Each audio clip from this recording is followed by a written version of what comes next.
Hi, I'm Matt. And I'm Andrew. Welcome to Waiting with Love. As always, this is a fellowship style space for people navigating the messy in between that comes with waiting. Whether you're waiting for a child, as we are, or waiting for something else, we want you to know that you don't have to wait without hope and you don't have to wait alone. This is This is especially true when that waiting has lasted longer, hurt more, or changed you more than you expected. If you've ever felt stuck in the middle of something you desperately want, you're in the right place. Thank you for being here.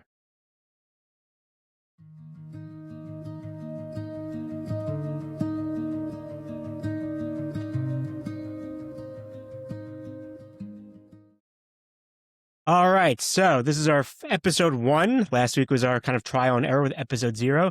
Thank you all those who are returning. Welcome for all those who are listening for the first time.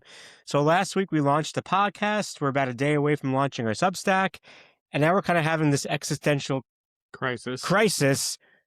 What do we talk about now? That's kind of what our episode's going to focus on today, which is getting started, which is a lot harder than we thought it would be. It's very easy to post online you're doing a podcast or even record. Actually, it's not easy recording a podcast, as we'll probably discuss in a few minutes. Matt and I have probably been closer to separation today than any time during our trying to have children. So just kidding. But it's hard, right? We just went live with this podcast. And now what? So that's kind of what we're going to focus on right now is number one, our first week in the podcast world. Why picking topics or choosing topics has been very challenging for us. How to build credibility. We're just two guys who have tried to have kids, but there are lots of guys and girls and every combination you can imagine. Also trying to have kids. So what makes our story unique? How do we build credibility? Going public. As a lot of you who are going through similar experiences understand, it's scary putting this out there, not knowing where the journey ends. And now we're going public about that. And finally, what that means going forward with our podcast. I think getting through this week, going live, working out the kinks is going to help us really build some good programming going forward. How does that sound, Matt? Sounds good. So how about our first section today, which is going to be our first week podcasting? Hey, Matt, why do you think picking podcast topics and just doing this is harder than we expected? Because you won't just listen to me. Do what I want, right? Just do what I want. I think technology aside, because as much as technology might be marketed as being simple, none of this has been simple to try and get set up. So you're saying you don't just record yourself talking, that's a podcast? Apparently not. Oh. But, I think when I look at our journey and I look at how public we were when we started this journey nearly 10 years ago and some of the setbacks that we had, it felt to me like every time we had a setback and we had to backtrack what had happened or bring people up to speed with what had happened, whether it was, I guess I'll focus more on adoption since that's where we started, but it just somewhere in the waiting that we've gone through, I think we both just became accustomed that it was easier for us to just be silent. And I think that, as we talked about in episode 0, a lot of that silence manifested itself in various ways, some healthy, some not so healthy. But I think that finding a topic to podcast about, the analogy or the thought that has come to my mind when you ask that question, Andrew, is kind of like when we did our adoption video. Oh, okay, yeah. So just for everyone, so a lot of you who are doing adoption may have to not post, but film videos for potential birth mothers. Sorry, I get confused because we do surrogacy too. So which was what, but birth mothers who can then watch the videos and ultimately, hopefully, choose you, right? So yeah. Sorry, go ahead. And I just was thinking, this past week getting everything set up has been so much like that. I mean, we had rearranged, we were living in Houston at the time. We'd rearranged our living room and we'd gone back and forth about who should say what and should we hold hands and should we, have the dogs, not have the dogs. And we went with not because, oh my God. We went with not. 3 dogs, 2 of them are hounds. But I think that, what resonates in my mind, what, got us across the finish line with doing that, which was also very uncomfortable for us, was just sitting down and doing it, and we hit record and we told ourselves that, this was going to be a test run, no worries if we mess up because we were just testing, and we ended up going with that. And I think that really speaks to some of what we're trying to build with Waiting with Love and this sort of fellowship style space of shared experience.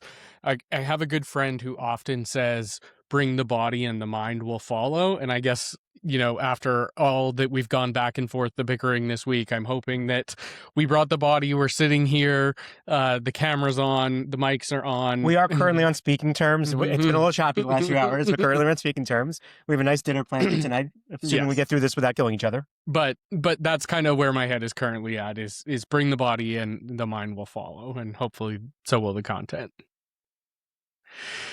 Um what do you think you are struggling with as you think about what you want out of this and what you don't want out of this show? Maybe let's start with what you don't want out of Well, and I think this. again, when I say we're arguing, we're really not arguing. We're bickering, as anyone who's married or in a long-term relationship can attest to.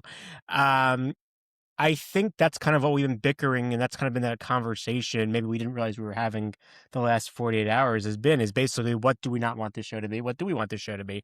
And to be honest, I don't think we have, and I'm being really honest here, I don't think we're 100% sure we want this show to be yet. I think we have structure. I think we know generally what we want it to be, but I think we are nailing down what we don't want this to be. Um, I think we don't want this to be, again, there's so many podcasts out there, there's so many resources out there about, and I don't want to undermine them, they're important, about just general infertility or just general adoption 101 or surrogacy 101 or just gays having kids. If any of you go on Instagram and just put in gays with kids, there's a million posts, profiles of gays with kids. Um, so we want this to kind of, I think what we don't want this to be is just like an academic lecture about, Yeah. adoption 101. Yeah. There's open adoption. Here are the benefits of open adoption. Here are the benefits of closed adoption, or domestic surrogacy versus international surrogacy. And again, I think we'll hit those topics in various ways, but Yeah. just not as like a, today we're going to talk about open adoption, pros and cons. Matt, Mhm. give me two pros. I don't think we want to do that. Yeah. I totally agree. So what you're saying is you have a concept of a plan. I have a concept of a plan, just like our dear leader. I have concepts of a plan. But I think, so I think it's a blend of like, pulling out themes that we've experienced, lessons we've experienced. And then again, we do want to make this educational to an extent, of course. It's not like we don't want we don't want people to learn. It's just, there's probably better places for you to go if you really want to learn the ins and outs of adoption or surrogacy Yeah. or whatnot. Yeah, I mean, I think that as we'll talk about this, and you can find some of this information on our socials. And as we go through our own stories, we know a lot about this topic. And I think that anybody who's going through either adoption or surrogacy could quickly credentialize us as, people who have been through this process and understand this process. But I don't think that that's really the point here. I think, as we talked about in episode 0, like, this is really about trying to create some space for people who are in the middle, and to show that there's hope and there's joy, and Yep. we're all in this together. And I think one last point before maybe we move on is, nor do we think we're the best people, because we don't know everything about adoption. We don't know everything about surrogacy Right. or things like that. And maybe we'll get to a point where, when we do have a more educational show about that, we'll bring an expert on, or we'll bring a surrogacy agency on and bring, to ask them questions and learn more about the process. But again, all we have is our experiences. And so far, we have not been very successful. So I don't think you want to learn the ins and outs from us necessarily. So, but I think one of the reasons why we are talking about this today, I mean, we could easily skip this Hmm. and just go to like a normal topic about something we've learned over the last several years, but instead we wanted to kind of show you the tussle we're having right now about this, because again, we are trying to build trust, credibility, and we're learning as we go as well. Yeah. Um,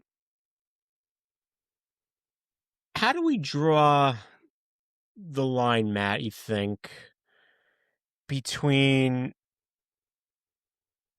our experiences, our facts, our feelings, how do we make it so it's not just a venting session versus, again, what we, you know Yeah. what I'm saying? How do we draw boundaries there, you think? I mean, I think that That's a hard question. if I take the facts as the facts, not alternative facts, I'm just rolling with the jokes today. Um, but I think, it is a fact that we had 4 failed adoptions. That is a fact.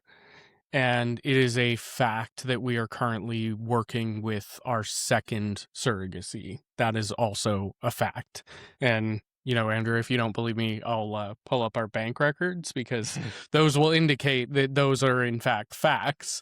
I think, as far as, the boundary between facts and feelings, I think that, what I rely a lot on is kind of me statements, and this is how I feel, and trying to avoid telling our listeners, you should do X or you should do I Y, like that. Yeah. but more, this has been our experience. When we went through adoption, we felt X, Y, or Hmm. Z, and you may or may not be feeling the same way. Hmm. And maybe that's a good point, to just give our listeners a moment that if you're going through this process, whether it's from an aspect of infertility, whether it's through adoption, whether it's through surrogacy, like maybe take a moment to think about that. How are you feeling right now? Yeah. Yeah. And I think that's right. I think when we do discuss our experiences more in depth, maybe not today, but like I know we've talked about having like a red flag episode about things we should have picked up as we were experiencing a few Yeah, of the agencies that didn't work out. But for a lot of people, those agencies did work out. right. So it's important, like, not to pull every single thing we say as like the gospel. It's more, listening, as they say in the recovery world, take what makes sense for you, leave the rest. I mean, it's kind Right. of, I think, what we're going to balance, there may be days we're going on a tangent and we get emotional. I mean, this is very traumatic stuff we're going to be talking about. And that might be a day where you're like, oh my God, Andrew, Matt, shush, get to the point. And then some days might be more straightforward, factual. Just, we're going to kind of balance it out. I think that's how we do it. Just balance. Yeah. So, what do you think makes picking a topic tricky, The, I think other than not listening to what I said? well, again, as you just, if Matt just did what I told him to do, this podcast would have been filmed a month ago, but Welcome to our here marriage. we are, here we are. Anyway, I'm also the guy who said, Matt, we should use this adoption agency, and they went bankrupt. So, what do I know?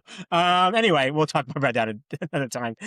Um, but just like that, right? I mean, that we have permanently stopped trying to have a kid through adoption. Yeah. That might rub some of you the wrong way, Hmm. right? I mean, a lot of you listening potentially adopted your children Or may be or adopted, maybe adopting your children. or may be adopted themselves. I mean, Matt and I talked about this. Actually, I think we talked about this morning or yesterday at some point. Surrogacy. The fact that we can afford surrogacy Hmm. is uncomfortable. So, like, the fact that we're going to talk about us having a lot of setbacks and failures and not having a child yet, I mean, that's kind of awkward because we could also afford surrogacy. We are privileged in that regard. So, we're just dealing with a lot of issues that are just very close to the chest. And Yeah. again, adoption didn't work for us. It works for millions of people every year around the world. Um, we things could be worse. We're going to talk about all the trauma we have and things we've experienced. But I think that's also why we're doing what we're doing today, is because we are starting to recognize that yes, life has not been the path maybe that we thought it was going to be, at least right away. But over the last 2-ish years, we've really come to appreciate that and understand that. And so I don't wish our experience on others. I hope anyone listening who wants children gets them a lot faster than we did.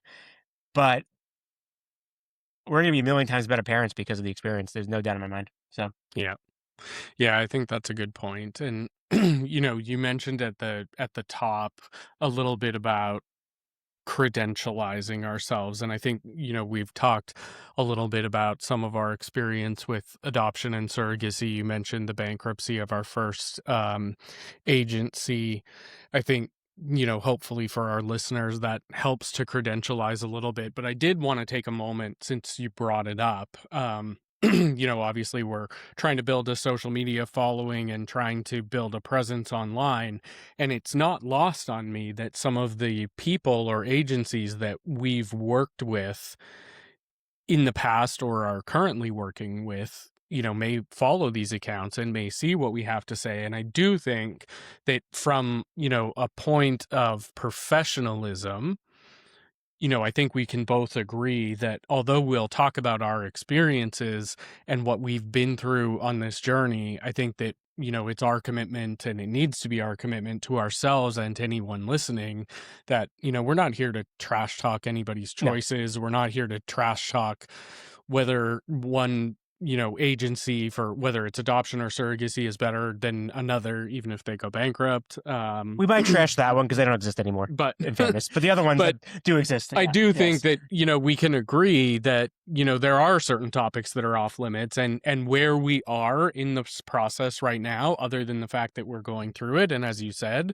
we're very privileged to be able to go through it with surrogacy, but, who we're working with and those details and, where we are at this stage, I think is private. And, for those of you listening who may not know us from Tom, Dick, or Sally on the street, to be totally candid, most of our family and close friends don't know where we're at in this process either, other than that we're in it. And actually, a lot of those people didn't even know we were in it until probably about a week ago. Right. Mhm. So yeah, I think that's a boundary. I think, and maybe that will change. Right now, we're just not comfortable sharing where we are on a day-to-day basis of our journey of having a child in the surrogacy process. So we are we are engaged with an agency. That's what we'll say. Yeah. And I think for now that will suffice. And I think you talked more about that a few minutes ago. It's just, as some of you know, it's exhausting. Every time there's a setback, every time there's an update, it feels like you're, back to the president, making fun of the president. It feels like you're a feels like you're a press secretary. You have to like give updates to everybody, and it's exhausting. It's exhausting, Yeah. and that's not what we're doing. This point of this podcast is not to give you a day by day. There we go. Update of our journey. Our point of this podcast is to be like, this journey's lasted now over 10 years. And a lot of the feelings you're feeling, we felt. And it's hard to explain this one because unless you know us, the fact that we're sitting here doing this, anyone who knows us well knows this is not our comfort zone. You can probably tell that's not our comfort zone based on this episode, right? So, anyhow, I kind of, I think we've kind of hit, about going public. The things we're thinking about going public, the risks of going public, we're scared it doesn't work out, honestly. Yeah. Then another thing is, and we'll talk more about this if it ever comes up. What if it does work out? Yeah. No, it's like, and of course we hope it does, but like that's a big plot twist about where we are right now with this. And and what I will share, what we can share about our current journey, we're not going to be successful in the next 9 months. How about that? Is that fair? That is absolutely So there you go. So at this point, we have no idea. But what if we are successful? That will change everything. But we also don't want it to change everything because you know what? This is important. And for the future of this show and what we're doing, this is never going to become a platform, a space where we talk about the gray zone of waiting. We ultimately, eventually get a child. hmm And then we become the people on social media, post pictures of our child all day and how life got perfect because we have a child. I think we can make that promise.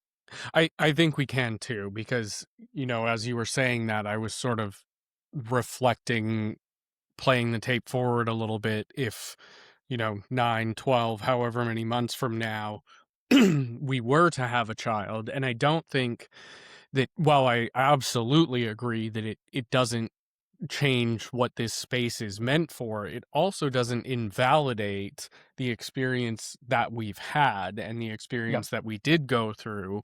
And I think that, the ups and downs that we've had over the past 10 years across both surrogacy and adoption. And again, to your point, we're blessed and we're privileged to be able to be trying surrogacy. But I mean, in all truthfulness, that hasn't really worked out any better for us No. at this point than adoption did. And, again, other episodes on our Substack, eventually our book, we'll talk more. You'll learn more about what the last 10 years looked like more specifically. We've tried surrogacy multiple times over the years. So it's not like, yeah, And I think that was the boo boo we made the first time with surrogacy was we assumed going to surrogacy meant guaranteed and it'll happen in 5 minutes, and that's not been the case. So, Right. anyhow, just some thoughts about topics and whatnot. Yeah, I think we're on the same page there, and I think my prediction at the beginning of the discussion, bring the body and the mind will follow, seems to be about right as I look at the timer at the top of the screen. Anything else that's top of mind for you? No, but just to like make fun of us again, it's hard. Again, you're all not watching us before this episode, but like we literally have been arguing about this episode since 9 a.m. this morning. I think it's now 4:30. We had a few different topics that we tried. Workshop didn't work out. We took a little bit of a break and then wrote a new, not a script, but like a little outline about how we wanted to do today. And we're just going to run with it. And we just ran with it. And we're 20 minutes in now. So I am very proud of us, Matt. I am very proud of us too. Maybe next week we won't get almost divorced for the next topic. We'll try. Hopefully not. Progress, not perfection. All right. Well, thank you, everyone. Thanks so much. Thank you for being here. If this episode resonates with you, please consider sharing it with someone who might need to know that they're not alone. You can find more about us and this community at www.waitingwithlove.com. And links to our socials, as always, are in the show notes. Until next time, keep waiting with love.